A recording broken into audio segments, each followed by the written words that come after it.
Hello viewers, আসসালামু আলাইকুম। Welcome back to my channel Muktaz kitchen. Muktaz কিচেনের আরও একটি নতুন রেসিপি দেখার জন্য সবাইকে স্বাগতম জানাচ্ছি। এই সিজনে প্রচুর পরিমাণে কাঁচা পাকা কাঁঠাল পাওয়া যায়, তবে পাকা কাঁঠালের পাশাপাশি কাঁচা কাঁঠাল খেতেও কিন্তু আমরা ভীষণ পছন্দ করি। সেই সাথে কাঁঠালের বিচির তো কোনো তুলনাই হয় না, আর এই কাঁঠালের বিচি দিয়ে আমরা বিভিন্ন ধরনের রান্না করে থাকি। তাই আজকে আমি সেই রকমই কাঁঠালের বিচি আর বাদাম দিয়ে সুস্বাদু ভর্তার একটি রেসিপি বানিয়ে দেখাবো। আমি বাড়িতে কাঁঠালের বিচি আর চীনাবাদাম দিয়ে যেভাবে ভর্তাটা বানাই, ঠিক সেই ভর্তা রেসিপিটাই আজকে আমি আপনাদের সাথে শেয়ার করব। তো বন্ধুরা, আশা করছি আমার আজকের এই ভর্তা রেসিপিটিও আপনাদের কাছে ভালো লাগবে। যদি রেসিপি ভালো লাগে তাহলে অবশ্যই একটি লাইক দিয়ে সম্পূর্ণ ভিডিওটি দেখে নেবেন। তাহলে চলুন কিভাবে এই কাঁঠালের বিচি আর বাদাম দিয়ে ভর্তাটা বানাতে হয় সেটা আমরা দেখে নিই। প্রথমে আমি চীনাবাদামগুলো ভেজে নেব, সেই জন্য চুলায় একটি তাওয়া বসিয়ে হাফ কাপ বাদাম দিয়ে দিচ্ছি। এখন আমি মিডিয়াম আছে বাদামগুলো ভেজে নিব। বাদাম আর কাঁঠালের বিচি দুইটাই কাতে ভর্তা করলে খেতে কিন্তু খুবই মজার হয়। আপনারা এভাবে বানিয়ে একবার হলেও খেয়ে দেখতে পারেন, দেখবেন খুবই ভালো লাগবে। বাদাম ভাজা হয়ে গেলে এভাবে প্যানে রেখে দিবেন, কিছুক্ষণ পর মুচমুচি হয়ে যাবে। তারপর উপরে যে স্কিনটা থাকে সেটা হাত দিয়ে এভাবে ঘষা দিলে কিন্তু উঠে আসবে। তো আমার বাদাম ভাজাটা হয়ে গেছে, এখন আমি এটা চুলা থেকে তুলে নিচ্ছি। এবারে একই প্যানে আমি কাঁঠালের বিচিগুলো ভেজে নিব। তো কাঁঠালের বিচিগুলো দিয়ে আমি এখন ভেজে নিচ্ছি। আমি এখানে আমার প্রয়োজন মতো কাঁঠালের বিচিগুলো নিয়ে নিচ্ছি। আপনারা আপনাদের প্রয়োজন অনুযায়ী কাঁঠালের বিচিগুলো কমিয়ে বাড়িয়ে নিয়ে নেবেন। এবার কাঁঠালের বিচিগুলো নেড়ে ছেড়ে কম আঁচে ভেজে নেব। একটু সময় নিয়ে কাঁঠালের বিচিগুলো ভেজে নিতে হবে, তবে অনেক কড়া করে ভাজা যাবে না, তাহলে কাঁঠালের বিচিগুলো অনেক শক্ত হয়ে যাবে। কাঁঠালের বিচিগুলো অনেক শক্ত করে ভাজলে তখন কিন্তু ভর্তা করতে কষ্ট হয়ে যাবে, আর খেতেও তেমন একটা ভালো লাগবে না। উপরের কালারটা যখন অনেকটা কালচে হয়ে যাবে তখন এটা চুলা থেকে নামিয়ে নিতে হবে। আর এই তো এভাবে আমি কাঁঠালের বিচিগুলো ভেজে নিয়েছি। আমি আপনাদেরকে একটা ভেঙে দেখাচ্ছি কাঁঠালের বিচিগুলো কতটা দারুণভাবে সিদ্ধ হয়ে গেছে। এবার এই কাঁঠালের বিচিগুলোর ভর্তা বানানোর জন্য অন্য যে উপকরণগুলো সেগুলো রেডি করে নিচ্ছি। সেই জন্য প্রথমে আমি একটা ফ্রাই প্যানে 6-7টা আস্ত শুকনো মরিচ দিয়ে দিচ্ছি। এখন এই শুকনো মরিচগুলো আমি ভেজে নিচ্ছি।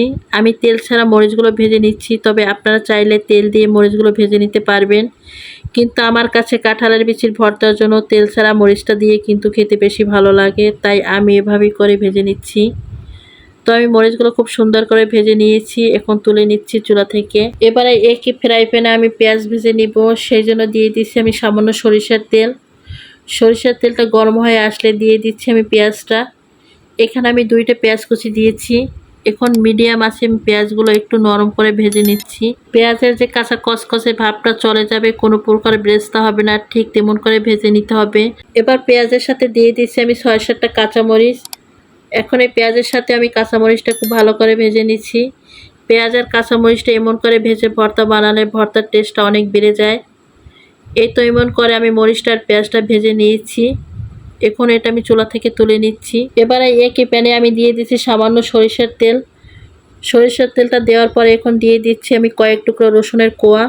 আর এই রসুনের কোয়াগুলো আমি এমন করে ভেজে নিচ্ছি। রসুনের কোয়াগুলো কিছুটা সময় ভাজলে এমন একটা কালার চলে আসবে, আর রসুনগুলো কিন্তু সিদ্ধ হয়ে যাবে। তো রসুনগুলো আমি খুব সুন্দর করে ভেজে নিয়েছি, এখন এটা আমি তুলে নিচ্ছি। এবার কাঁঠালের বিচির ভর্তাগুলো বানিয়ে নেওয়ার পালা, সেই জন্য এখানে আমি নিয়েছি শিল আর নোড়া। এখন যে শুকনো মরিচগুলো আমি ভেজে নিয়েছিলাম সেগুলোর আমি বোটা ফেলে নিচ্ছি। এবার এই মরিচগুলোর সাথে আমি পরিমাণ মতো লবণ দিয়ে দিচ্ছি। লবণ দিয়ে আমি মরিচগুলো গুঁড়ো করে বেটে নিচ্ছি। আর যদি লবণ দিয়ে এই মরিচগুলো বাটা হয় তাহলে কিন্তু সহজেই গুঁড়ো হয়ে যায়। তো মরিচগুলো আমি খুব সুন্দর করে প্রথমে বেটে নিয়েছি লবণ দিয়ে। এবার এর ভিতরে দিয়ে দিচ্ছি আমি বাদাম। তো বাদামটা আমি মরিচ আর লবণের সাথে প্রথম বেটে নিচ্ছি।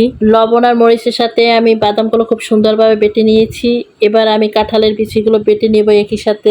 এই কাঁঠালের বিচি ভাজার সময় বেশি শক্ত করা না, একটু নরম করে ভেজে নিতে হবে। কাঁঠালের বিচিগুলো নরম করে ভেজে নিলে বাড়তেও সুবিধা হয়। আর এই কাঁঠালের বিচিগুলো শিলনোড়ায় বেটে ভর্তা বানালে কিন্তু খেতে বেশি টেস্টি হয়। তবে আপনারা চাইলে কাঁঠালের বিচিগুলোর ভর্তাটা ব্লেন্ডারও করে নিতে পারবেন, আবার চাইলে আমার মতো পাটাতেও ভর্তাটা করে নিতে পারেন। যেহেতু আমার এই পাটাটা একটু ছোট, সেই জন্য আমি যতটুকু বাটা হয়ে গেছে ততটুকু আমি একটা মিক্সিং বোলে নিয়ে নিচ্ছি। এবার আমি বাকি কাঁঠালের বিচিগুলো বেটে নিচ্ছি। আপনাদের পছন্দ মতো এখানে ভর্তাটা আপনারা আধভাঙা করে বেটে নিতে পারেন, আবার মিহি পেস্ট করে বানিয়ে নিতে পারেন। তবে আমার কাছে এই আধভাঙা করে এই ভর্তাটা খেতে বেশি ভালো লাগে, তাই আমি আধভাঙা করে এই ভর্তাটা বানিয়ে নেব। তো আমার সব কাঁঠালের বিচিগুলো বাটা হয়ে গেছে। এবার এখানে দিয়ে দিচ্ছি আমি 2টা কাঁচা পেঁয়াজ। আর এই কাঁঠালের বিচিতে কিন্তু এই কাঁচা পেঁয়াজটা অবশ্যই দিবেন। এই কাঁচা পেঁয়াজটা দিলে কিন্তু এই ভর্তার স্বাদটাই অন্য রকমের লাগে। তো কাঁচা পেঁয়াজটা আমি খুব ভালো করে বেটে নিয়েছি। এবার এখানে দিয়ে দিচ্ছি ভেজে রাখা রসুনের কোয়াগুলো, আর তার সঙ্গে দিয়ে দিচ্ছি যে পেঁয়াজটা আর মরিচগুলো আমি ভেজে রেখেছিলাম সেগুলো। এবার আমি সব উপকরণগুলো একসঙ্গে বেটে নিচ্ছি।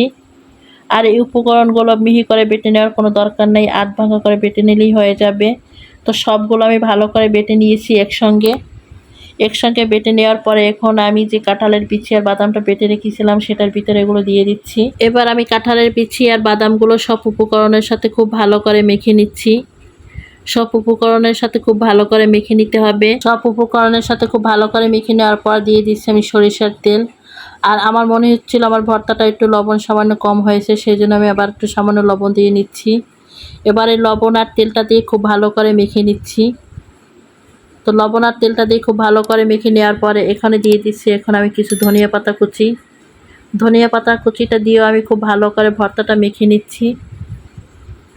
আর এভাবে করে মিশিয়ে নিলেই হয়ে যাবে আমার দারুণ স্বাদের কাঁঠালের বিচি আর বাদামের ভর্তাটা। কাঁঠালের বিচি আর বাদামটা একত্রে ভর্তাটা বানিয়ে খেলে খুবই দারুণ মজার হয়।